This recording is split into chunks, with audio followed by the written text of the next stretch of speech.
Hey guys,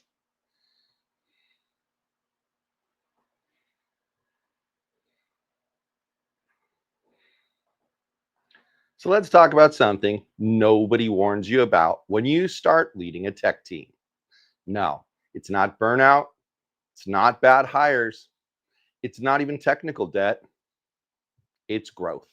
Because the moment your team starts scaling, that's the moment everything starts to break.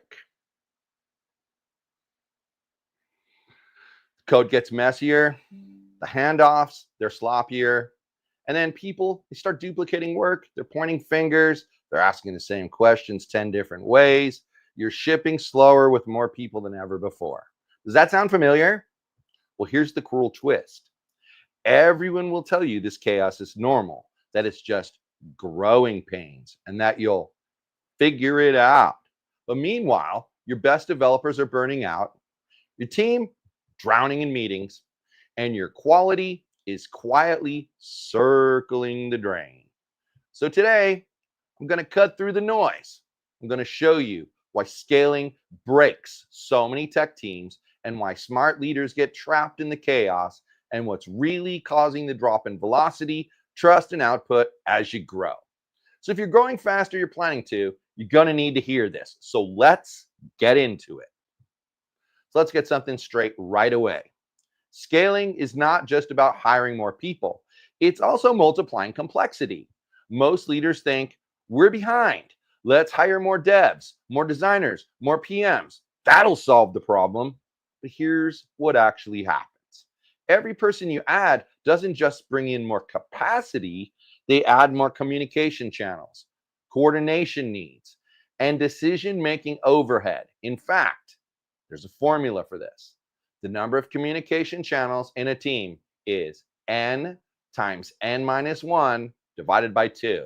That means that when you go from 5 to 10 people, you don't just double the communication load, you quadruple it.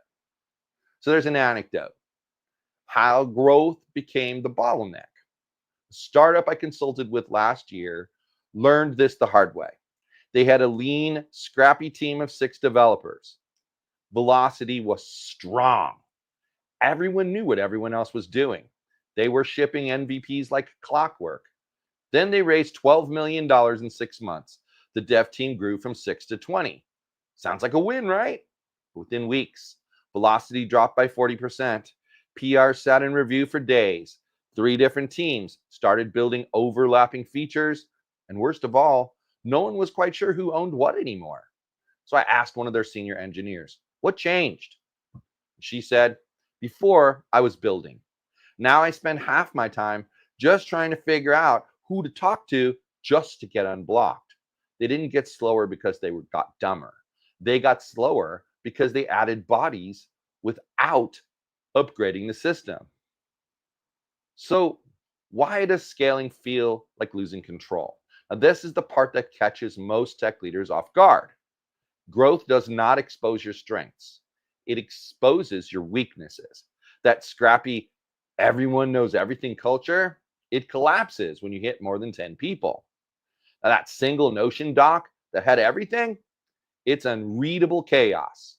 The one PM who kept the roadmap in their head, now every squad has their own version of that roadmap. It's just what happens. You add more people, you add more ideas, you're adding more complexity. So suddenly, the team that felt aligned, fast, and focused now feels chaotic, confused, and slow. If you don't know how to lead through that shift, scaling won't solve your problems, it'll magnify them. Now, this is the real challenge of scaling. Growth creates pressure, and under pressure, your leadership systems either stretch or snap. But what's the good news? You don't have to choose between growing fast and maintaining quality. But to get there, you have to stop treating growth like an event. You have to start treating it like an engineering problem, one that demands intention, structure, and strategy. So let's talk for a moment about what happens when you don't do that. You don't need to wait until everything is on fire to know that your team is heading for chaos. The signs are always here. You just have to be willing to look. Now, let me walk you through the most common ones because these happen all the time, hence why they're the most common ones. First one is senior members burning out, but not in the way you think. Something that I've seen happen over and over again. You scale your team, you onboard a bunch of junior folks. Now, on paper, it looks great. You're building bench strength, scaling affordably, right? But what happens next? Your senior engineers, your most experienced, most trusted people, they stop doing the work that made them valuable. Instead, they're in constant Slack DMs, reviewing code that's half baked, fixing broken assumptions, and jumping into late stage PRs just to get it merged. Their calendar jammed, their energy drained. They're not building anymore, they're babysitting. One day, they burn out, not from overwork, but from being trapped in a cycle of low leverage work.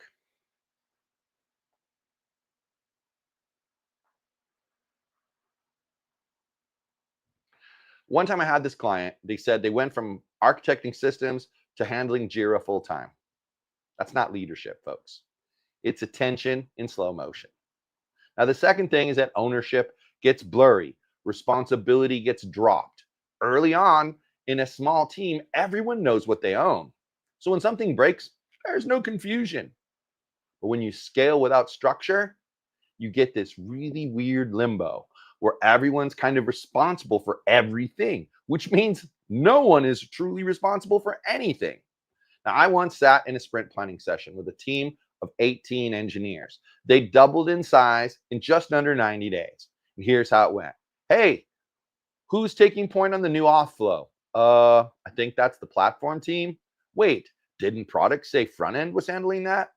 I think Kyle started a branch, but he's out this week. 10 minutes later, they agreed to circle back on that. Guess what happened? No one did.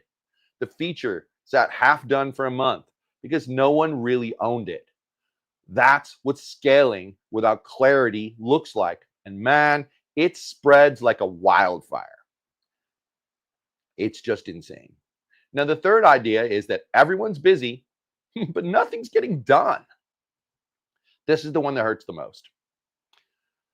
You look around, everyone's working. They're in meetings, they're in Jira, they're in Figma, they're in Confluence, endless Slack threads. They're doing things, but somehow nothing meaningful is shipping. Let me give you some real world examples.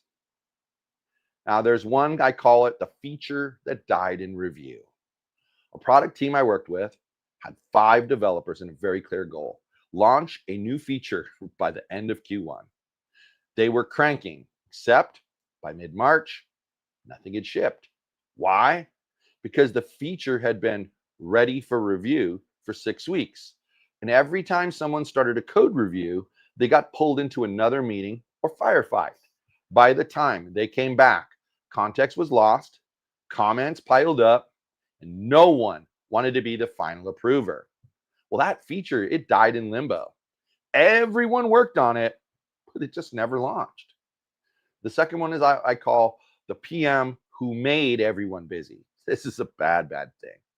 Another team that I worked with had a well-meaning product manager who hated seeing people idle. So every time a dev wrapped up a task, he assigned them something, anything, to fill their plate. It felt productive. The board was always full. Stand-up sounded busy. But after 30 days, none of the work actually aligned with strategic priorities. They built half a reporting system, a quarter of a dashboard, and 3 integrations no customer had ever asked for. The CEO, he was pissed. We hired 5 people to go faster, and somehow we're shipping less. It's a story of our lives, right? Now, the third story, I call it the launch that died in meetings. It's one of my favorites. A startup team of 12 was preparing a major product relaunch, but instead of building, they spent 3 weeks in alignment meetings. Product needed sign-off from engineering. Engineering wanted UX finalized. UX was waiting on marketing to finish the positioning. And in the middle of all of it, Slack threads, 200 comments deep, and nobody actually made a decision. They launched 6 weeks late with half the functionality they originally planned. There's a pattern here across all these stories. It isn't laziness. It's not incompetence. It's not even bandwidth. It's chaos disguised as productivity. And it's what happens when you scale without a system. You create a world where everyone is busy, but no one is actually moving the mission forward. What good is that? Now, if you're not careful, that's going to become your new culture. It's not a good thing. Not high performance, not innovation, just motion and noise. Now I'm going to show you why the most common fixes, tools, meetings, and processes don't actually solve the problem. In fact, they often make it worse. So let's get into it, shall we? When tech teams start slipping, when that chaos creeps in and the velocity drops, leaders reach for the same tired playbook. And every time it feels like the right move. They're not solutions, folks. They're symptoms of leadership panic. So let's break them down. There are 4 myths for us to look at. Myth number 1, we just need the right tools. This is the most common knee-jerk reaction to growing pains. We need better tools. So you add Jira, then ClickUp, then Confluence, maybe Notion. Then you bolt on Loom, Linear, Asana, Slack integrations, Google Chat threads. And suddenly your team spends more time managing how they work than actually doing the work. And here's the trap. Tools, they feel like progress. They're shiny, they look organized, they give you dashboards, Kanban boards, notifications, and AI assistance. But tools, they're just amplifiers. They don't fix broken leadership, fuzzy priorities, or lack of ownership. If your team is disorganized or misaligned, the only thing tools will do is make the chaos more visible. I once saw a VP proudly demo a dashboard that tracked 37 in-progress initiatives across 6 teams. The problem? None of them was finished.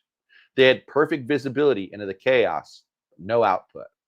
Tools are support systems, guys, not solutions. Don't confuse the two. Now, myth number 2 is we need more meetings to stay aligned. Oh, the corporate classic. I hate meetings. Let's get everyone in a room. Alignment is critical, no doubt. All right, you have to be aligned. But here's the dirty secret. Most meetings are just a substitute for clarity that doesn't exist elsewhere. Here's how that happens. Something slips. People just aren't on the same page. Deadlines are missed. And instead of solving the root cause, leadership just creates another recurring meeting. I mean, that's what we do, right? We throw meetings at problems. And now your team spends 10 hours a week talking about the work instead of doing the work. I once worked with a startup where engineers were attending 4, count them, 4 stand-ups a day because they worked across squads. One dev told me, I code from 5 p.m. to midnight. The rest of the day is just meetings about what I should be coding. Meetings aren't inherently bad, folks, but when they become your default answer to every single problem, they become your team's productivity tax. The truth is, the best aligned teams aren't the ones with the most meetings. They're the ones with the clearest expectations and ownership. Alignment happens before the calendar invite goes out. That meeting's not going to fix it, folks. It's going to add to the problem. Now, myth number 3, let's hire faster to fix the bottlenecks. Now, this one's really sexy and seductive, especially if you've just raised a round or leadership is pressuring you to scale. So the logic goes, we're behind, let's hire faster. We're overloaded, add more hands. Here's the reality. As we said before, every hire introduces complexity before they create value. The more people you add, the more time your senior team spends onboarding, mentoring, context sharing, and code reviewing. I've seen engineering teams double in size and they get slower.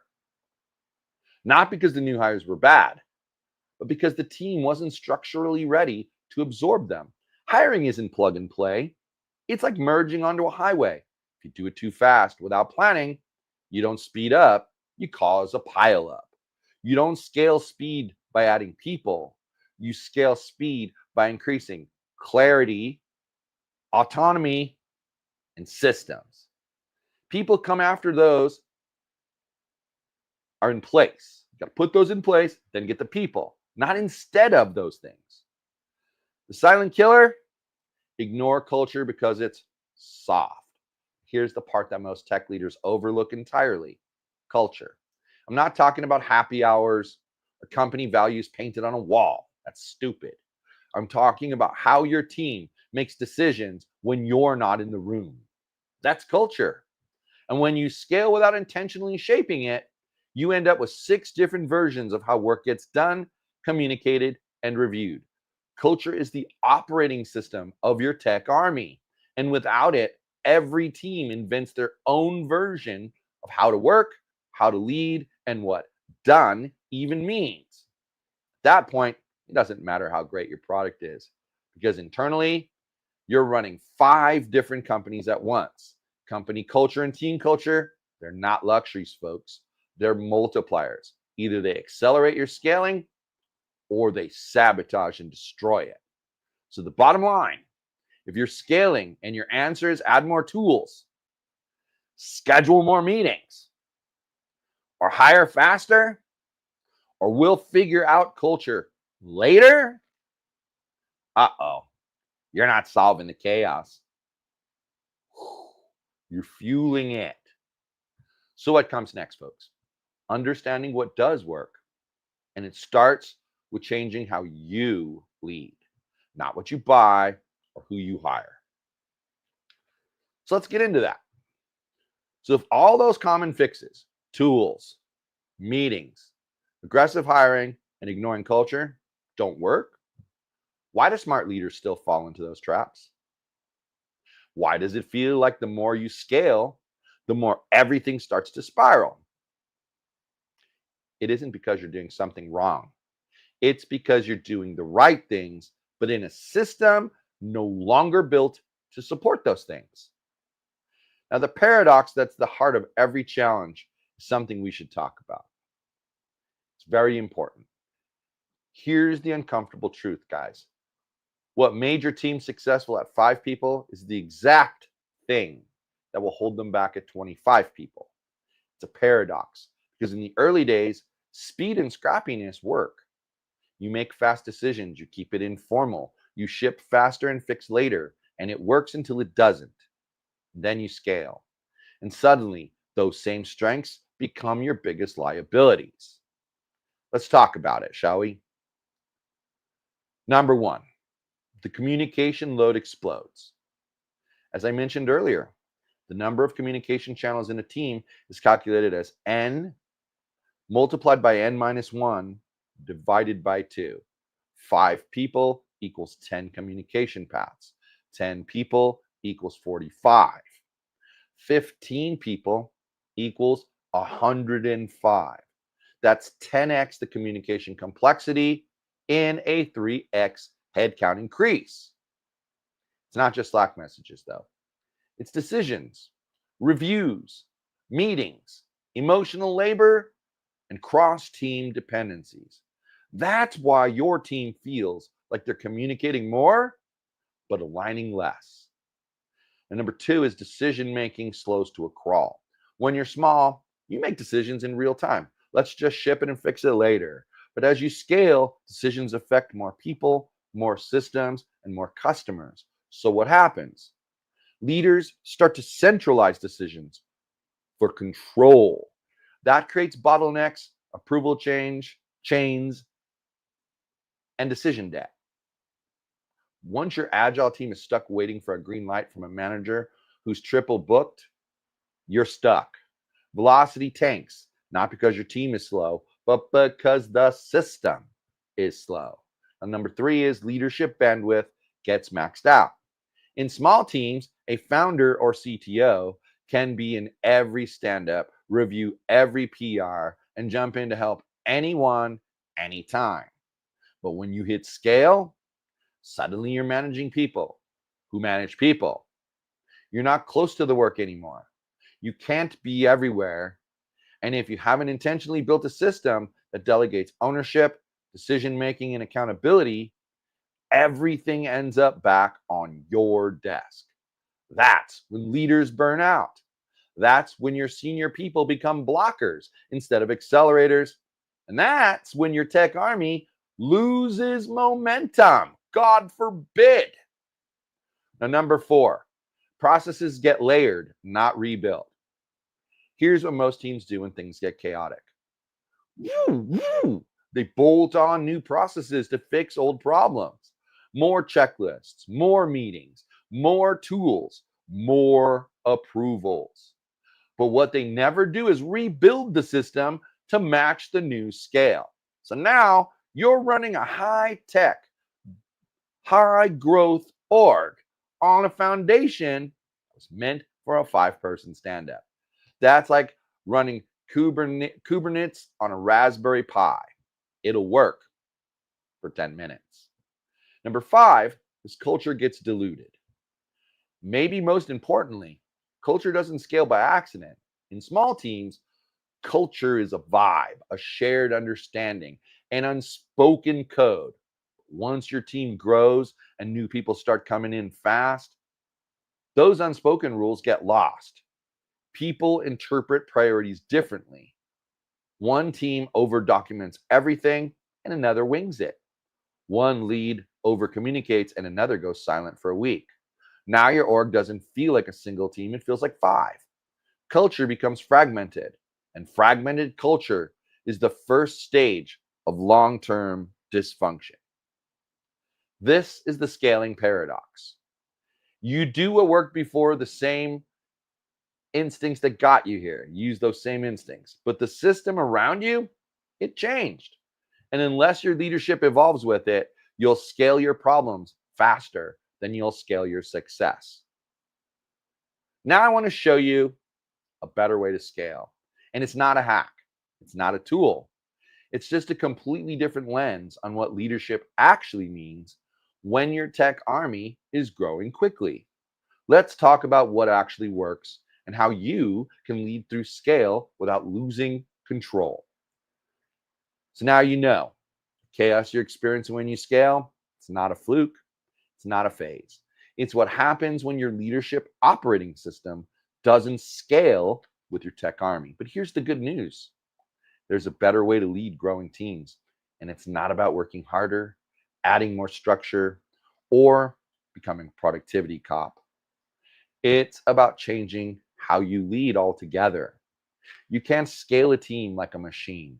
You scale it like a network, and networks need clear nodes of ownership, autonomous decision making, and high trust, low friction communication. That's what the best modern tech orgs are doing, whether they realize it or not. And it's what I call decentralized leadership. It's the foundation of my framework, the decentralized A-Team method. This method was born from experience, mine, and many others who've led large, fast moving, high stakes tech teams without losing their minds or their best people. It's not just about avoiding chaos, it's about building a team that performs better the less you're in the room. A team that doesn't just survive growth, but actually accelerates because of it. Inside the decentralized A-Team method is a system I call PACE. It's the foundation for building scalable leadership infrastructure, not just people management. PACE stands for purposeful alignment. Every person in your tech army knows what the mission is, where they're headed, and how their work connects to the bigger picture. Agile collaboration. Your team moves fast without creating bottlenecks. Collaboration is structured, intentional, and built for iteration. Then we have clear accountability. There's no confusion about who owns what. Everyone knows what done looks like and who's responsible for getting there. Effective communication.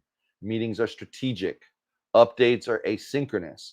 Information flows without clogging calendars or draining creative energy.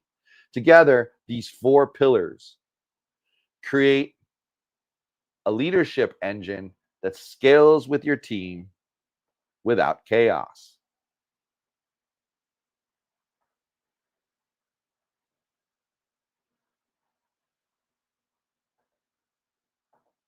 Hang on one moment, please. Little technical difficulties here.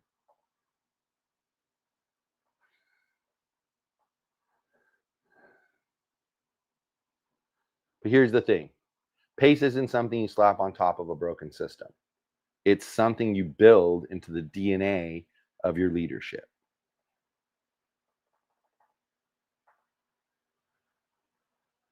It's just simple, that simple, folks.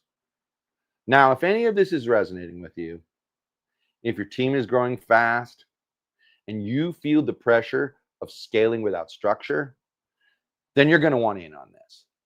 I'm launching a leadership masterclass called the Decentralized A-Team Method of Mastermind. Now, this is going to be a high impact small group experience. I'm going to walk you through how to transition from command and control to true decentralized leadership, how to implement my PACE system inside your tech army, how to build a leadership structure that supports growth and high performance, how to create a team that gets more done with less oversight. If you're tired of duct taping your team together as you grow, this right here is your next move. Your team doesn't need more of you. They need more leadership infrastructure. You don't scale a team by being in every decision. You scale a team by building a system that can lead without you. And that's what I'm going to show you in the mastermind. So let's recap what we've uncovered today, and we'll talk about what's next. We broke down why most scaling efforts in tech fail, not because of bad hires or broken tools, but because leadership doesn't evolve fast enough to match the complexity. We looked at the early symptoms of chaos, senior team members doing low leverage work, everyone being busy, but nothing meaningful is getting done. Ownership is getting blurred.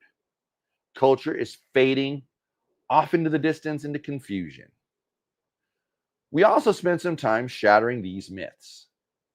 More tools, they don't fix misalignment.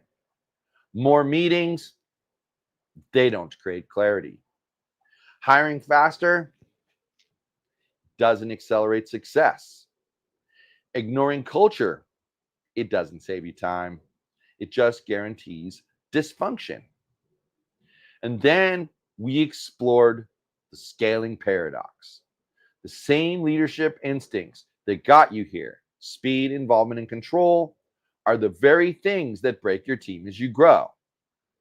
But we also looked at the shift modern tech leaders are making, moving from control to clarity, from bottlenecks to decentralized execution, from reactive fixes to scalable leadership systems.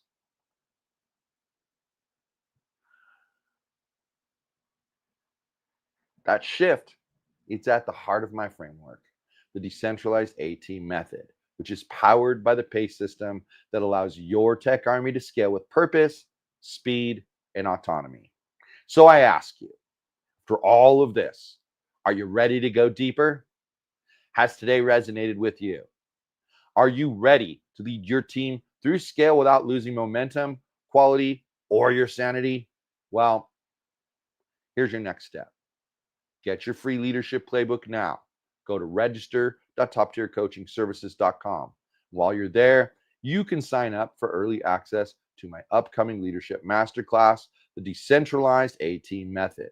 You'll get first dibs on registration, exclusive resources, and a seat at the table with other growth-minded tech leaders building teams at scale with structure instead of stress. Because here's the truth, guys. Don't let chaos define your growth story. Lead with intention, or growth is going to lead you straight off a cliff. So once again, go over there to register.toptiercoachingservices.com. You get the playbook.